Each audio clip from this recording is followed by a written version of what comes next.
बोलो श्री प्राणनाथ प्यारे की जय। बुद्ध जी रया छे आसरे, जे छे बुद्ध अवतार। ए बुद्ध जी बिना बीजा बापड़ा, कौन काढ़े ए सार, कौन काढ़े ए सार। सच्चिदानंद धाम धनी की जय। प्रणाम सुंदर सा जी, प्रणाम। सुंदर सा जी प्रकाश गुजराती, प्रकरण 20, चौपाई नंबर 13 जो मैंने उच्चारण किया। होल प्रकरण का भाव है गुण फिराक प्रकरण। जो गुण हमारे अंदर में है, गुण के बिना और कहें कि कुछ आधार बिना गुण प्रस्तुत नहीं होता है। कुछ आधार बिना ही आधार बिना गुण का कोई अस्तित्व नहीं है।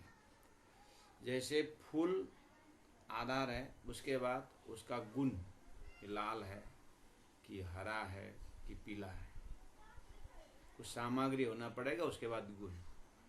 तो हमारे अस्तित्व को जो है श्रृंगार करता है गुण। अब ये जितने भी हमारे पास जो स्वभाव, जो प्रकृति, जो गुण है, वो सब मायावी हैं जीव का। उसको ब्रह्म तरफ लौटाना है, उसकी बोलते हैं गुण फिराक का प्रकरण। तो इसमें सर्वप्रथम धामधनी ने, महामती प्राज्ञ जी ने हमें बुद्धि के लिए उन्होंने कहा पहला नंबर बुद्धि। क्योंकि एक बार बुद्धि बात समझ जाएगी तो वो मन को आज्ञा करेगी, और बुद्धि जो कहेगी मन वही मानेगा। जैसे मन लग गया तो गुणांग इंद्रिय अपने आप लग जाएगा। इसलिए सारा रोल बुद्धि की है। वैसे अपने अपने गुण अपने अपने में माहिर है, लेकिन फिर भी ज्ञान होना जरूरी है। ज्ञान का लोकेशन बुद्धि में है। संकल्प विकल्प करने वाला मन है, चिंतन करने वाला चित्त है। लेकिन बुद्धि ऐसा है कि परमात्मा का ज्ञान जैसे बुद्धि में उदय होता है, तो फिर चित्त भी उसी को चिंतन करेगा, मन भी उसी के ऊपर संकल्प विकल्प करेगा। इसलिए बुद्धि के लिए हमने चौपाई नंबर 9 से हवे ते गुनाने के ही दीजे उपमा, फिटे फिटे भूड़ी बुद्ध, चौपाई नंबर 9 में आपने देखा। उसके बाद सदगुरु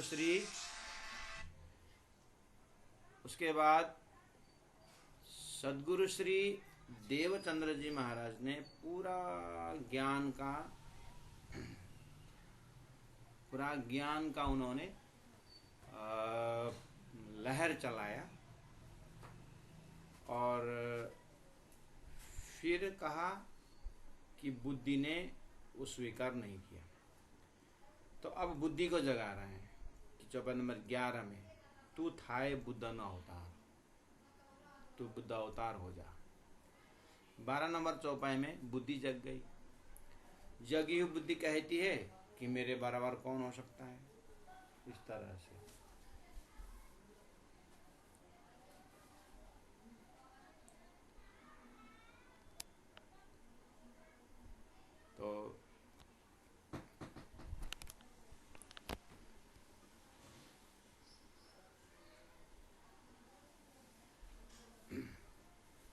तो फिर धनी ने कहा कि बुद्ध जी रया छे आसरे, तो बीजी बुद्ध के ही आवे अम समूह। चौपाई नंबर 12 में आपने देखा कि जागृत बुद्धि कह रही है कि मेरे बराबर कौन हो सकता है। हूँ बुद्ध माया बुद्ध अवतार, मैं बुद्धियों में बुद्ध अवतार हूँ। तो उस दिन ये सब हम रिकैप कर रहे हैं। ये पहले हमारा इससे पहले वाला क्लास पे तालीम सत्र में सब हो गया। फिर भी आप ना भूल जाएं, इसलिए मैं रिकैप करवा रहा हूँ। तो जागृत बुद्धि कहती है बूदे करी बालाजी ने बल्लभ करिश। बूदे करी मतलब मैं जागृत होकर के बालाजी ने, मैं राजी महाराज को बल्लभ करिश, मैं ज्ञानी होकर के मैं दानी से प्रेम करता हूँ। लक्षण क्या मिल रहा है? बिना ज्ञान परमात्मा से प्रेम करेंगे, हो सकता है वो अंधविश्वास में परिवर्तन हो जाए। इसलिए ज्ञानी होकर के परमात्मा को समझ करके प्रेम करेंगे तो वो लक्ष्यवान होगा और फलदायक होगा, और वही प्राप्ति का, परमात्मा प्राप्ति का साधन बनता है। इसलिए हवे बुद्ध नहीं मुंह को लगा। तो जो सोई हुई बुद्धि थी वो जग गई, अब कहने लगी कि मैं जागृत बुद्धि का सत्संग नहीं छोड़ूंगा, मैं जागृत बुद्धि का सत्संग मैं नहीं छोड़ूंगी, इसके साथ रहूंगी। अच्छा, तो इससे अब हमारी बुद्धि ऐसे जग गई। अच्छा, तो अब हम थोड़ा सा अपने ही बुद्धि को, भाषा को समझेंगे। हम कर तो यही रहे हैं, पता है ना आपको। जैसे हम जो सुंदर साथ इस वाणी सत्र में, इस तालीम सत्र में जो उपस्थित हैं, या कहीं भी हम सत्संग भजन करने सुनने में लगे हुए हैं, तो आपको कोई एक अपनी बुद्धि का एक पार्ट को आप देखिए। तो ये 8 बजने के बाद 8 बजे हम तो चौपाई में तालीम में जुड़ जाते हैं। ऐसा बुद्धि बोलती कि नहीं बोलती? कहने कहना प्रकार ना मुझे सुनना ही है। छूट भी गए एक आध तो यूट्यूब में हो सकता है कि कहीं से भी उसको पूरा करना है। इसका मतलब अंदर में बुद्धि जागने का लक्षण है। वो इनडायरेक्टली यही बोल रही है, ये बुद्धा नहीं मुंह को लगा, यही बने मैं ये सदगुरु की जागृत बुद्धि को सत्संग नहीं छोड़ूंगी। तो इसका मतलब सत्संग कितने सुंदर साथ ऐसे होते हैं, एकांत में है घर, तो पता चला कि यहाँ से 10 किलोमीटर दूर में वहाँ सुंदर साथ भी हैं, और वहाँ कुछ मंदिर बनाने का प्लानिंग चल रहा है। ऐसे सुनेंगे तो क्या करेंगे? सुंदर साथ वो जो कहीं का जमीन बेच करके वो मंदिर कहाँ बनना है पता लगा, वहाँ पर फटाफट जमीन ले लेते हैं। पूछने पर बोलेंगे वो जगह सत्संग नहीं है, इसीलिए थोड़ा सुंदर साथ का जमात को ढूंढते हुए आ जाए। गुरुजी मंगलदास जी ने जब इटहरी मंदिर का कॉन्सेप्ट बनाए तो बहुत सुंदर साथ पहाड़ से जैसे सुंदर साथ जुड़े हुए थे, वो इटहरी के आसपास मंदिर खरीदना शुरू, मतलब जमीन खरीदना शुरू कर। तो इसका मतलब अंदर से क्या बोल रहा है जागृत आत्मा, जागृत बुद्धि, कि वो सत्संग नहीं छोड़ने का। तो प्रैक्टिकल में चौपाई का प्रैक्टिकल हो रहा है ना। अपने व्यवहार में घटा के देखिए तो जैसे हमारा, जैसे हम जब जो रेगुलर रीडिंग जो अपने साधनालय में है कि सुबह उठना, ब्रह्मचर्य क्लास और चिंतन मनन, एक दिन अगर 2 दिन क्लास कुछ कारणवश नहीं हुआ तो एकदम विद्यार्थी साधक लग रहे थे, कुछ मतलब प्राणी निकल गया ऐसा। इसलिए हम दिन में अगर कुछ, क्योंकि सेवा काम आता रहता है, वहाँ कोई पेड़ तो है नहीं, सब साधक साधी का विद्यार्थी भी करना पड़ता है। कभी कोई लकड़ी फाड़ने जाना पड़ता है, कभी साफ सफाई में थोड़ा ज़्यादा ही साफ सफाई होता, जब पौधे के जब पत्ता वत्ता बहुत ज़्यादा गिर जाते हैं तो फिर इकट्ठा करके खाद के लिए प्रयोग करवाना होता है। कुछ न कोई, कभी कभी सब्जी एक ही साथ, जब सब्जी उगाने का समय होता है तो हम सुबह 4:30 से 6 बजे का अपना जो ब्रह्मचर्या समय है, शिव पूजा का समय में उसी में है, और नाश्ता का समय थोड़ा सा खींच खांच के 9 बजे करीब करीब समय में 1-2 क्लास हम कर ही लेते हैं, ताकि फिर कभी कभी गोटा पारायण आ जाता है। गोटा पारायण तो फिर भी राज्य की वाणी पढ़ना होता है, तो खूब खुशी आनंद के साथ पढ़ते हैं कि चौपाई वहाँ पर जो अपने कंठस्थ किया हुआ चौपाई, जो चलाया हुआ, जो क्लास चलाया हुआ चौपाई आएगा। अच्छा, पहला इससे पहले जब पारण पढ़ रहे थे उस समय चौपाई नहीं खुल रहा था, पाठ ही हो रहा था, अब तो समझने पढ़ने में आनंद आया, स्वयं बोलते हैं विद्यार्थी साधक। तो जो प्रचारक हैं, जो स्टेज मेंटेन कर सकते हैं, उन लोगों को पारण पढ़ते समय आनंद आता है कि हाँ ये चौपाई यहाँ रिवीजन हो जाता है। तो क्लास में एक लगाव है, एक झुकाव है।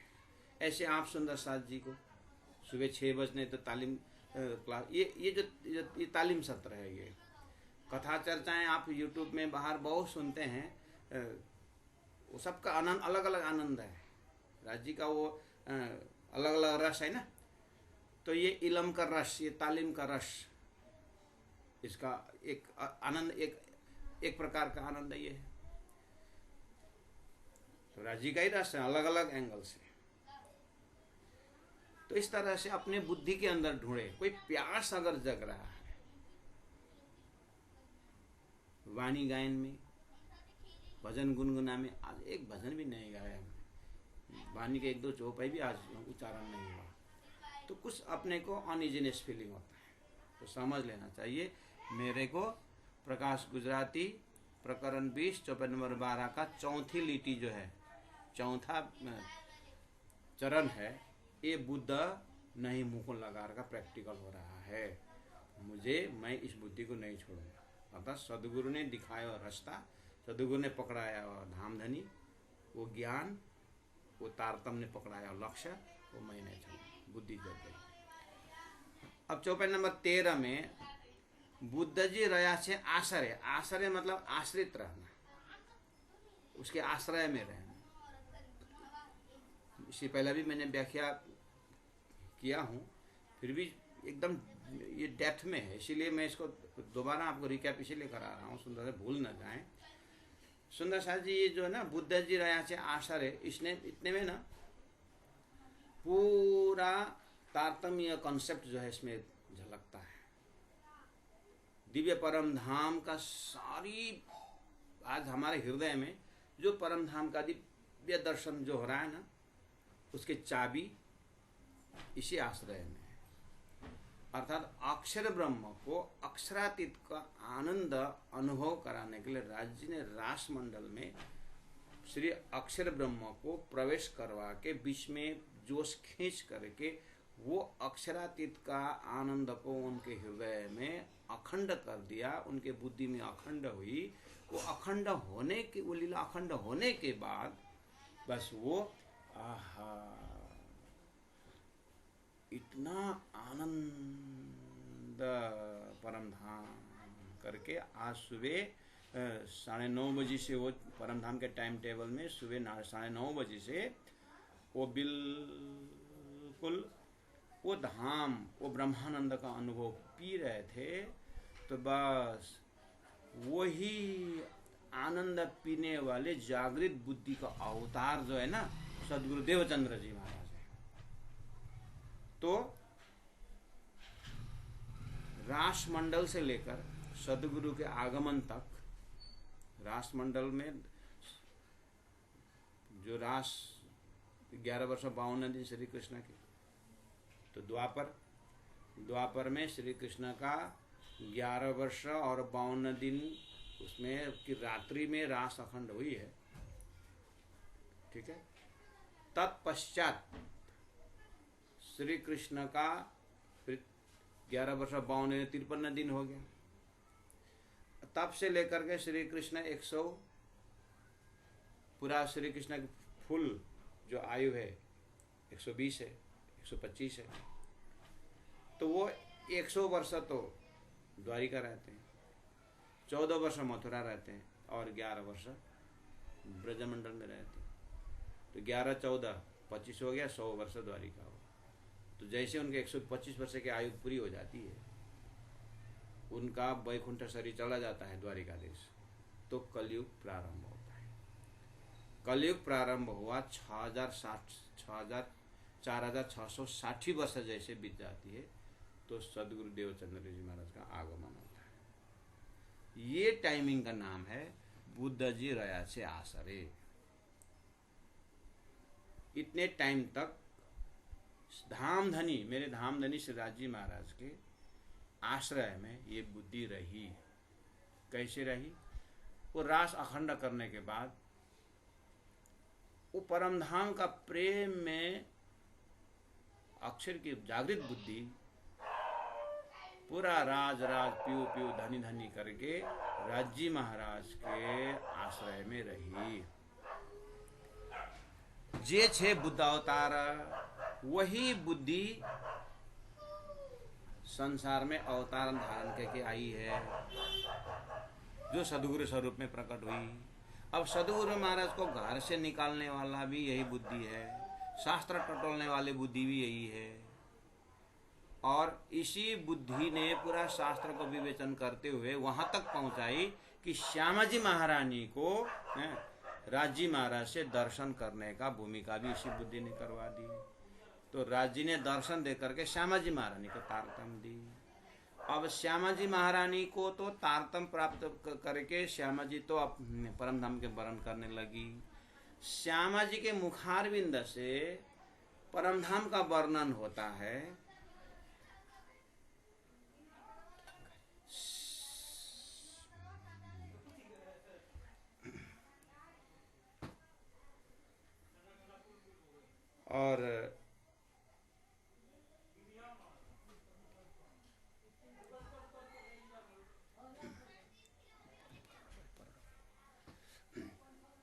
और श्यामा जी के मुखारविंद से तारतम वर्णन होता है। बिल्कुल सीधा, श्यामा जी के मुखारविंद से परमधाम वर्णन होता है। तो श्यामा जी के अंदर विराजमान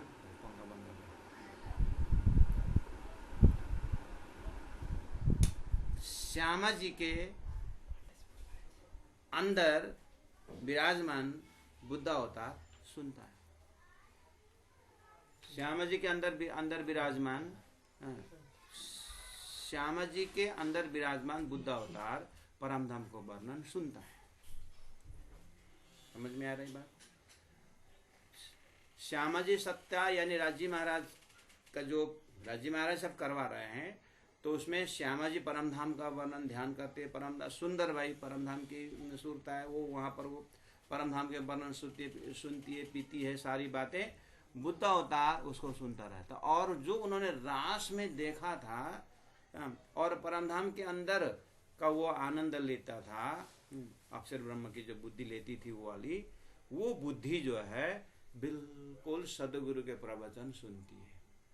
अर्थात श्यामा जी राज जी जो परमधाम का वर्णन कर रहे हैं ना, वो शास्त्रों को प्रत्यक्ष देखते हैं कि अक्षर की बुद्धि है। वो अक्षर की स्वप्ना की बुद्धि वेद शास्त्र है, अक्षर की जागृत बुद्धि परमधाम देखती है। तो अक्षर का ही जागृत बुद्धि स्वप्ना के बुद्धि ने जो शास्त्र बनाया था, क्लियर हो गया। अच्छा, इस कारण से ये शास्त्रों में परमधाम का लक्षण आया है स्वप्ना की बुद्धि में।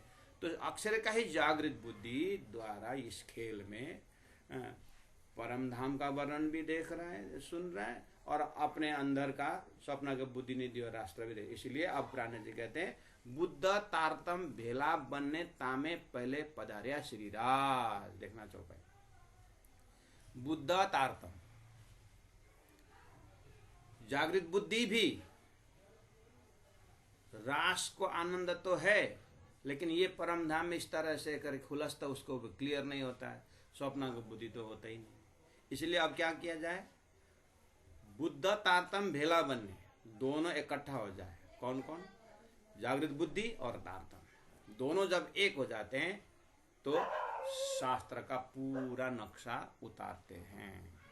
जागृत बुद्धि भी चाहिए और तारतम भी चाहिए। इसलिए न खुले अकेला वेद, न खुले अकेला तारतम। वेद तो बेचारा स्वप्ना की बुद्धि से आया है, लक्षण तो दिया है। अब उसमें जागृत बुद्धि आ गई, जागृत बुद्धि द्वारा परमधाम का कनेक्ट हो गया, परमधाम भी कनेक्ट हो गया और संसार का भी पता, संसार का वेद को भी पता चल गया। अब आहा, दोनों को रस पीते है जागृत बुद्धि। कहाँ बैठ करके? सदगुरु के अंदर बैठ करके। अब इस तरह सदगुरु महाराज को 313 आत्माओं को पी रहे हैं। इसलिए सदगुरु के समय में शास्त्र पक्ष गौण है और परमधाम का वर्णन मुख्य है। बस इंद्रावती आत्मा को पूरा शास्त्रों का विषय में, इंद्रावती आत्मा को करवाई से गोष्ठ ज्ञान हुआ ना, तो उस समय में लक्षण रूप में बहुत कुछ बताया। जब 1712 में जब सतगुरु का स्वरूप की लीला पूरी हो गई और वो स्वरूप प्राणा जी में जब विराजमान हो गए, तो प्राणा जी में विराजमान होने के बाद प्राणा जी तो साक्षात राज्य अवतार, राज्य स्वरूप, मतलब राज्य सत्ता, सदगुरु महाराज श्यामा जी सत्ता। तो श्यामा जी सत्ता से जब राज्य में प्रवेश होते हैं, जब राज्य प्राणा जी में होते हैं, तो ये बुद्ध अवतार को तारतम्य मिलता है। यानी बुद्ध अवतार को तारतम्य मिलने का मतलब पूरी तरह पावर देते हैं। अब बुद्धि पूरी जग गई ना। पहला का भी रासमंडल का प्रेम में भी देखा, अब ये सदगुरु के उपदेश, सदगुरु परमधाम वर्णन भी सब उसका हुआ। अब हुक्म मिलता है, तारतम्य मिलना मतलब अब हुक्म मिलेगा बुद्ध अवतार कि अब राजी महाराज ने अब बुद्ध अवतार को कलम बना करके पूरी तरह चौपाई द्वारा परमधाम वर्णन होता है। इसमें बुद्ध अवतार, जैसे वेदव्यास जी ने जब शास्त्र पढ़े तो गणेश को ऑर्डर दिया था, ये उदाहरण है। ऐसे राज्य ने बुद्ध अवतार को पूरा पावर दिया। बुद्ध जी रहा छे आसरे, चौपाई नंबर 13 जे छे बुद्ध अवतार, जो बुद्ध अवतार है। इसीलिए ये बुद्ध जी बिना बीजा बापड़ा, ये जागृत बुद्धि को छोड़ करके बाकी बुद्धि विचारे हैं। कौन काढ़े ऐसा? इस जागृत बुद्धि के बिना इतना शास्त्रों के अंदर का जो गुया बात है कौन निकालेगा? तो बुद्ध अवतार क्या बोल रहा है? जागृत बुद्धि। इसलिए मैं बुद्धि में अवतार, बुद्धि अवतार हूँ। संसार में बुद्ध अवतार करके कोई घोड़ा में चढ़ रहा है, कोई कहाँ चढ़ रहा है ना। अब चौपाई नंबर 14 में प्रवेश करते हैं। ठीक है सुंदर साथ जी। सार काड़े शुद्ध करीने बाणी बेहद गाए। ला, अब बुद्ध अवतार जग गई। बुद्ध अवतार क्या बोल रहे? सार काड़े, संपूर्ण शास्त्रों का सार सार। यहाँ भी प्रकाश गुजराती में, इसीलिए प्रकाश गुजराती में, इसीलिए बुद्ध अवतार सार करने की बात है। बस यही प्रसंग जब जाएगा सनंद में, तो इलम लुद्धनी द्वारा सार निकालने की बात आती है। कुरान में भी यही लक्षण है जो सनंद में खुलेगा। फिर इसलिए कम से कम एक तरफ का मेरुदंड तो पक्का करें। तो वेदों में द्वे परार्धे अष्टविंशति कलियुगे, दूसरे परार्ध का 28 कलयुग में ऐसे बुद्धि के अवतार होंगे जो ब्रह्मा विष्णु महेश को भी पार लगाएंगे। सब बोल रहे हैं कि एक दिव्य शक्ति का आगमन। तो ये बुद्ध अवतार का आगमन कलयुग में इसीलिए हुआ है कि ब्रह्म के निरूपण करने के लिए, ब्रह्मधाम को साक्षात्कार करने के लिए। तो उसको अभी तक एक आत्मा में कलंक थी। अब्रह्म को ब्रह्म मानना एक कलंक था, और अब अधाम को धाम मानना ये कलंक था, स्वप्न को जागृत मानना ये कलंक था। तो अब सदगुरु महाराज के आगमन से और महामती प्राणा जी के आगमन से अब निष्कलंक का अवतार होते गए। तो बुद्ध अवतार ही निष्कलंक अवतार हुए। यानी सुंदरबाई इंद्रावती आत्मा में, श्यामा जी सत्ता राज्य में, रुअल्ला इमाम मेहदी में।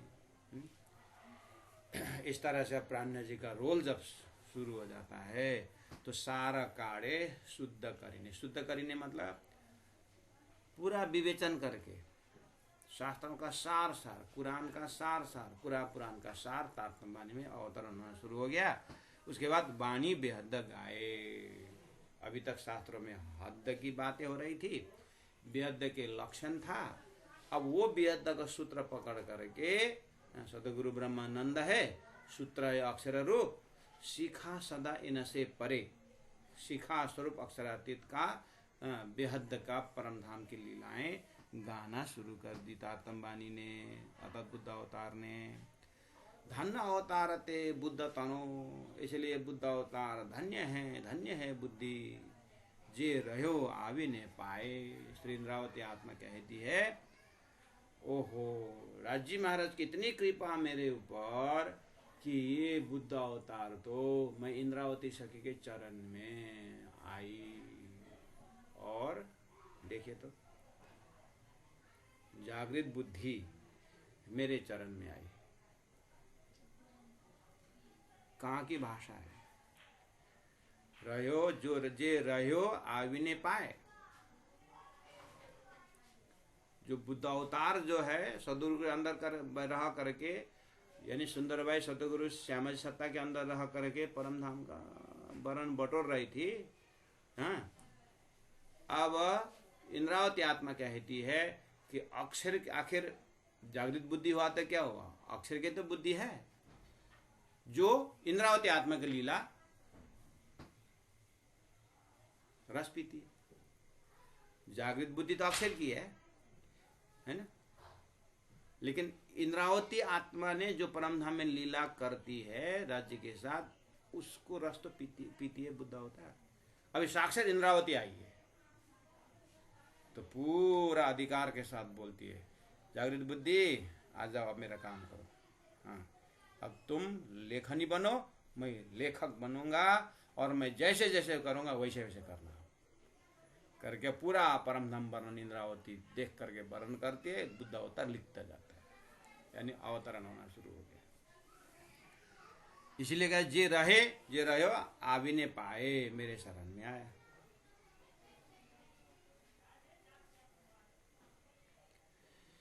चौपाई नंबर 14 इस तरह से। अच्छा, अब आप 14 नंबर चौपाई को आप रुको, प्रसंग भी हुआ।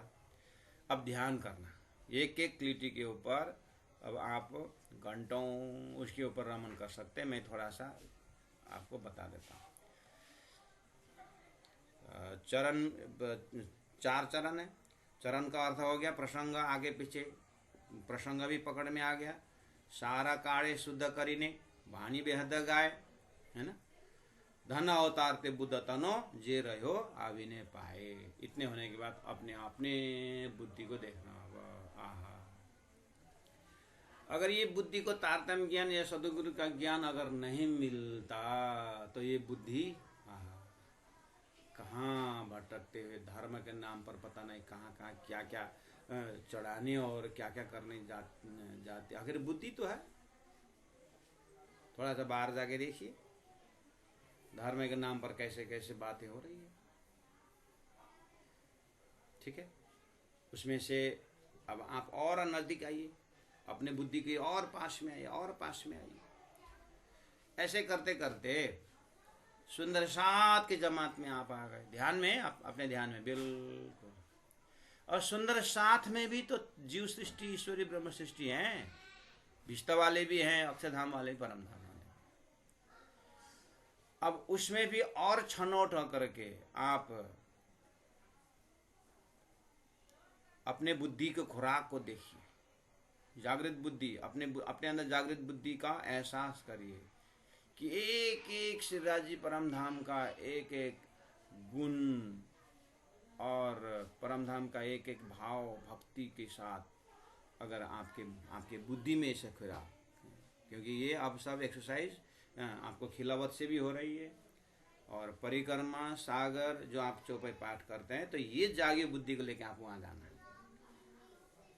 ये जो बुद्धि है ना, धन्ना अवतार ते बुद्ध तनो, जे रहो आविने पाए करके ये बुद्धि है ना, ये जगी हुई बुद्धि को लेकर के आप खिलावत परिक्रमा सागर श्रृंगार करके परम धाम में आप रमन करना। आपको मैं एक्सरसाइज बता रहा हूँ, तो आपको अलग ही आनंद आएगा। ये चौपाई द्वारा आपकी बुद्धि जगी, लेकिन ये बुद्धि जगने के बाद खुराक क्या है? जगी हुई बुद्धि का खुराक क्या है? खुराक तो परम धाम है। अब आपको जागी बुद्धि द्वारा परम धाम में रमना होगा, तो वो परम धाम वर्णन तो अभी यहाँ पर अभी नहीं है। 1715 में चौपाई उतर रही है। फिर सदगुरु के जमाना को ध्यान करना होगा, तो सदगुरु के जमाना का ध्यान भी तो परम धाम वर्णन है।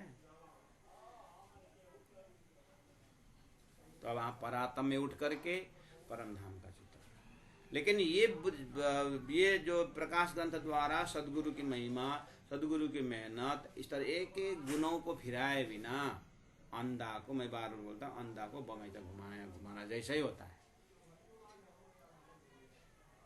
इसलिए 14 अंग मिला एक धनी के, है ना। 14 ग्रंथ द्वारा धनी की पुष्टि होती है। तो अब अपने आप को धन्यस मानना, धन्ना अवतारते बुद्ध तनु। हे बुद्धि, मुझे बहुत बड़ी तूने साथ दी, ऐसा धन्यवाद देना अपने आप। हमारे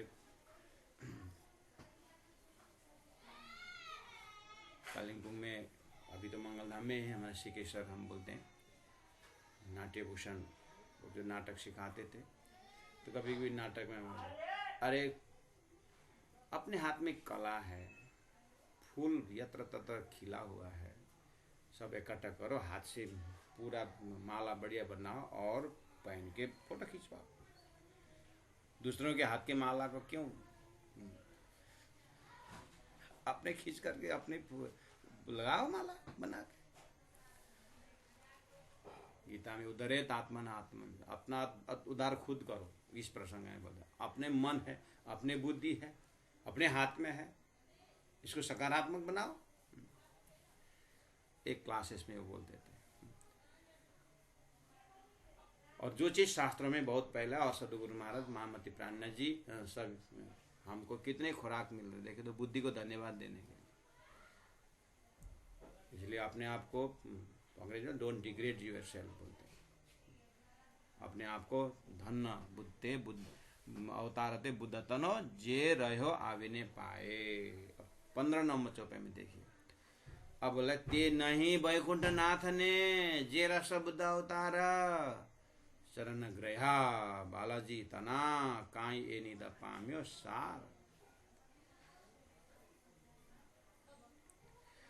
ते नहीं वैकुंठ नाथ ने, ते वह क्या क्या वह वो परम धाम का आनंद, वो परम धाम का रस, अक्षरातीत के लीला रस, अष्ट प्रहर लीला का, वो प्रेम संवाद का, जो भी आपको तारतम द्वारा परम धाम लोकेशन जो आपके दिमाग में है, आपके अपने सत्संग से इकट्ठा किया, तारतम से इकट्ठा किया, जो भी आपके हृदय में परम धाम शब्द जो है ना, वो वैकुंठ नाथ था विष्णु भगवान के हृदय में भी नहीं है, ब्रह्मा विष्णु महेश के हृदय में नहीं है वो धाम। उनके हृदय में तो शेष नारायण है, शेष नारायण हृदय में आदि नारायण है, महाविष्णु हिरण्यगर्भ है, और आदि नारायण हिरण्यगर्भ शेष नारायण जितने भी अक्षर का मन का अव्यकृत का रिफ्लेक्शन है। तो उनके अंदर तो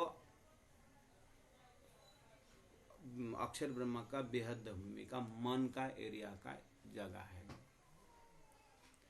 उनके दिल दिमाग उतना ही एकदम डीपली गए जगे अगर, तो उनके पास अव्यकृत का धाम है। अव्यकृत अक्षर का मन है, और अक्षर का मन अव्यकृत है, और अक्षर ब्रह्म परम धाम दर्शन करने जाते हैं जागृत में, और अक्षरातीत के महल में प्रेम ऐसा का बरतता, सो शुद्ध अक्षर को नहीं। जब अक्षर को जागृत में परम धाम का रस नहीं है, वो खाली दर्शन करते हैं, आप वापस आते हैं, तो फिर उनका ही स्वप्न का स्वरूप नारायण से लेकर के, शेष नारायण से लेकर के, ब्रह्मा विष्णु महेश से लेकर के 14 लोग के जीवों में कहाँ से परम धाम आएगा महाराज। इसलिए अपने आप को धन्य मानना चाहिए। जो जीव को ईश्वर को प्राप्त नहीं हो, तारतम द्वारा सदगुरु महाराज परम धाम द्वारा परम धाम का आनंद मुझे आज इस वजूद में, इस अंतस्करण में मुझे वो ज्ञान मिला हुआ है। इस तरह अपने आप को धन्यवाद देना चाहिए। ऐसे आप जैसे इस चीज को मनन कर रहे, जब डूबे, ऐसा लगता है कि आप बहुत भारी वर्षा हो रही है और बिल्कुल सूखा जमीन था, और उसका सूखा जमीन के ऊपर बिल्कुल बरसात हो रही, ऐसे आपको लक्ष्यहीन संसार के अंदर राज्य ने लक्ष्यवान मेहर की वर्षा की हो, ऐसे आपका अनुभूति होती है। आपके अंतस्करण रोंगटे खड़े हो जाते हैं।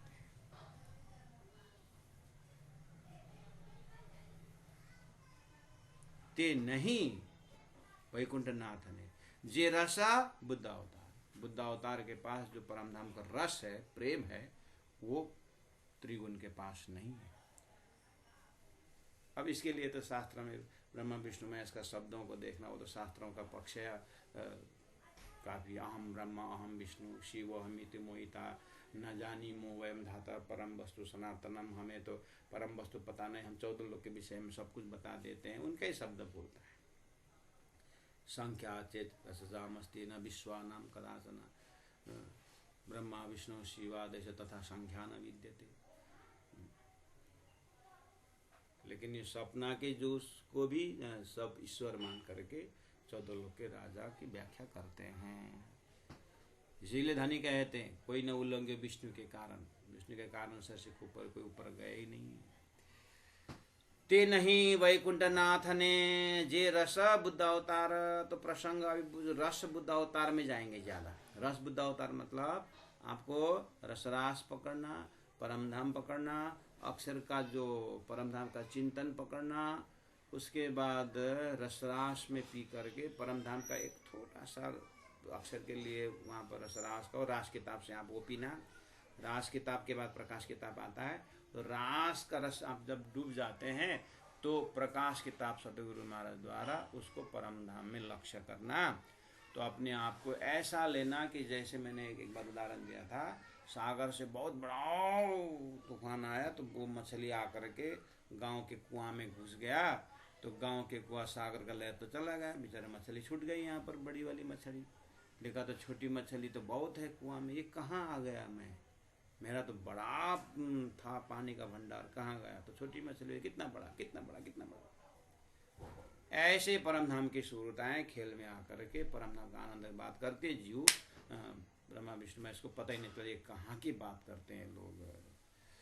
ये जागृत बुद्धि का विषय है। ते नहीं वैकुंठ नाथ ने जे रस बुद्ध अवतार चरण ग्रहा बालाजी तना काई ए निध पाम्यो सार। तो ये जागृत बुद्धि ने चरण ग्रहा बालाजी तना श्रीराज जी महाराज के चरण को वंदना की बुद्ध अवतार ने, अर्थात प्राण जी का। काई ये निधा पामे सार, उसके बाद ये निधा पामे सार बुद्ध अवतार ने अक्षरातीत परब्रह्म परमात्मा का प्रेम रूपी धन बुद्ध अवतार ने प्राप्त किया। सारा पामे सुख उपनु धन धन अवतार, सारा पामे परमधाम का सार प्राप्त करके सुख उपनु सुख उत्पन्न हुआ है, धन धन ये अवतार बुद्ध अवतार धन धन्य हो गया है। आज लगे ब्रह्मांड माए कोई एम न पामे पार, आज तक धरती में ये किसी ने प्राप्त किया ही नहीं था। आज तक ब्रह्मांड माए, इस ब्रह्मांड के अंदर कोई एम न पामे पार, इस तरह से किसी ने पार पाए नहीं थे। किस तरह से? बुद्ध अवतार ने जिस तरह से तारतम को गायन करके, अक्षरातीत गायन करके, अक्षरातीत का प्रेम में जिस तरह से जागे हैं, इस तरह से कोई पार नहीं पाया था। अब इसके एकदम प्रैक्टिकल, ज़्यादा दूर गए बिना आप ही समझें, आप ही ले सकते हैं। एम ना पामे पार, इस तरह से कोई पार नहीं पाए थे। किस तरह? जिस तरह से आप पार तारतम द्वारा जिस तरह से आप परम धाम, अक्षरधाम, खेल पा रहे बैठे देखे प्रपंच, परात्मा कॉन्सेप्ट, परात्मा में उड़ते उठे के नए जमुना जी कीजिए सकल श्रृंगार, जैसे उधर श्रृंगार तरफ चले गए तो संसार छूट गए। इस तरह से ए मन न पामे पार, इस तरह से किसी ने पार पाए नहीं था। ये अवतारणी उपमा काई लीला अखंड था से, ये अवतारणी उपमा, ये बुद्ध अवतार के विषय में, बुद्ध अवतार का उपमा लेने से, बुद्ध अवतार के विषय में ये अवतारणी उपमा, जब बुद्ध अवतार के विषय में विवेचन करते हैं, जैसे अभी हमने करके आया, इस बुद्ध अवतार के विषय में चर्चा करने से इसका उदाहरण लेकर के बात करने से काई लीला अखंड था से। अब ये परम धाम से ब्रह्मात्मा परम धाम से खेल में आई, ब्रज तो अखंड हो गया, रास भी अखंड हो गया, अब जागने का ब्रह्मांड अखंड करना है। तो बुद्ध अवतार की छल फल से, बुद्ध अवतार के विषय में चर्चा करने से, तो बुद्ध अवतार चर्चा करने से क्या मिला? परम धाम। बुद्ध अवतार का विषय ही क्या है? परम धाम। और शास्त्र द्वारा पुष्टि देना है। तो परम धाम वर्णन रूपी धन, जब बुद्ध अवतार के सत्संग करने से, बुद्ध अवतार के बातें करने से लीला अखंड था से, ये जो जागनी के लीला जो है, जागने ब्रह्मांड भी अखंड होंगे। कहाँ? जीव के हृदय में। जीव के हृदय में और रास, वो जो जागने के ब्रह्मांड अखंड होने का मतलब परम धाम अखंड होगा, तो जीव भी अखंड हो जाएंगे, विस्ता में इसका आनंद लेंगे। बचन एहना विदे विदे काई वाणी ब्रह्मांड गासे। इस तरह बचन एहना विदे विदे, एहना मतलब बुद्ध अवतार का, वचन तारतम वाणी, शास्त्र, परम धाम का वर्णन सब बुद्ध अवतार के विवेचन से द्वारा प्रकट हुआ है। करने कराने वाले राजी हैं, राजी ने अपने वर्णन खुद करवाए हुकुम द्वारा, बुद्ध अवतार को आगे रख करके, चलो इसको मनन करो। तो वचन यह न विदे विदे काई वाणी ब्रह्मांड गासे, काई वाणी ब्रह्मांड गासे। अब ये वाणी अब पूरी तरह सारा ब्रह्मांड ये बुद्ध अवतार की वाणी गाएंगे, अर्थात सारा ब्रह्मांड। अब आगे का, अभी तो ब्रह्मा जी का 50 वर्ष तो जा रहा है, काउन तो हो गया, अब ब्रह्मा जी का 100 वर्ष तक क्या करना है, ये तारतम वाणी का ही गुणगान गाते रहेंगे सब। इस तरह से प्यारे सुंदर शाह जी 24 नंबर 17 तक हुआ है ये जागृत बुद्धि का, अर्थात बुद्ध अवतार के विषय में थोड़ा सा बुद्ध अवतार का सत्संग किया है ना। तो बुद्ध अवतार के साथ सत्संग करने से विषय वस्तु क्या रहा? अच्छा, बुद्ध अवतार तो ब्रिज जैसा हुआ ना, उस तरह परम धाम देख करके आनंद ले रही है बुद्ध अवतार, और इस तरफ शास्त्रों का पूरा मंथन लेकर के कंप्लीट होकर के बैठे। सदगुरु की बुद्धि का यह अवस्था, उनकी बुद्धि के सत्संग से प्राण जी महाप्रभु के अंदर इधर प्रत्येक सुंदर साथ जो तारतम द्वारा जगे हुए हैं, यही आनंद में सरगोर होते रहते हैं। अब जिस तरह से बुद्ध अवतार 4660 वर्ष तक धनी के चरण में रह करके आश्रय में बैठा, अब यहाँ बुद्ध अवतार होकर के अब फिर धीरे धीरे उसको परम धाम का वर्णन शुरू होता है। ऐसे रास किताब द्वारा जगी हुई बुद्धि अब वो तपस्या करेगी। ये रास प्रकाश द्वारा जगी हुई आप हमारी बुद्धि जो है ना, अब तपस्या करेगी 4660 वर्ष। कहने का मतलब इस तरह से आप रास प्रकाश ऋतु कलश और सनंद खुलासा, इन कीर्तन, इन ग्रंथों को आप, यही ग्रंथों को मंथन, वो बुद्धि द्वारा मंथन चिंतन करना ही आपका तारतम्य 4660 वर्ष, अर्थात राजी महाराज के परम धाम के विषय में छल फल चल बुद्धि वो एकदम फिल्टर होते जाएगी। उसके बाद खिलावत परिक्रम सागर में तो ये बुद्धि पूरी तरह उसका 4660 वर्ष व्यतीत हो जाता है। अर्थात उस बुद्धि में अब राज्य के श्रृंगार, राज्य का स्वरूप, राज्य के हृदय के बिना कुछ रहता ही नहीं है। इसलिए अब अपने अपनी यात्रा तैयार करें। बोलो श्री प्राणनाथ प्यारे की जय। प्यारे सुंदर साथ जी, मैं गोरखपुर शहर से 50 किलोमीटर दूर में सुंदर साथ के घर में सत्संग करने के लिए आया हूँ। मेरे साथ हमारे सुभाष जी हैं, हम 2 जने हैं, और कल सुबह का 6 से 7 का जो खिलावत का जो चर्चा है, जो तालीम सत्र है, इसी आसन से प्रस्तुत करके फिर यहाँ से मोटर बाइक में 50 किलोमीटर फिर जा कर के जहाँ कार्यक्रम होना है वहाँ पर 2 पारायण वो बोल रहे हैं वहाँ के सदस्यगण। पारायण शुरुआत करके एक तरफ 5 दिवसीय 2 पारायण चलता रहेगा और एक तरफ मेरा शिविर का क्लास चलता रहेगा, ऐसा बोल रहे हैं। तो फिर 10 से 12 यहाँ से 7 साढ़े 7 में निकलेंगे, 8:30 तक पहुँचेंगे। उसके बाद पारायण शुरू करके फिर 10 से 12 2 घंटा शिविर, फिर दिन को 4 से 6 या 5 से 7 जो है 2 घंटा फिर शिविर। इस तरह से 5 दिन का ये कार्यक्रम लेकर के यहाँ गोरखपुर शहर में हूँ। बीच बीच में कोई सुंदर साथ मिलेंगे, जाना पड़े तो जाते रहेंगे ये कार्यक्रम। उसके बाद 25 तारीख की टिकट है, यहाँ से मैं 26 रात को बैठेंगे हम यहाँ से NJP न्यू जलपाईगुड़ी। 27 तारीख को दिन को 1 बजे हम NJP उतरेंगे। उसके बाद राजीव जहाँ ले जाएंगे वहाँ जाते रहेंगे। बोलो श्री प्राणनाथ प्यारे की जय।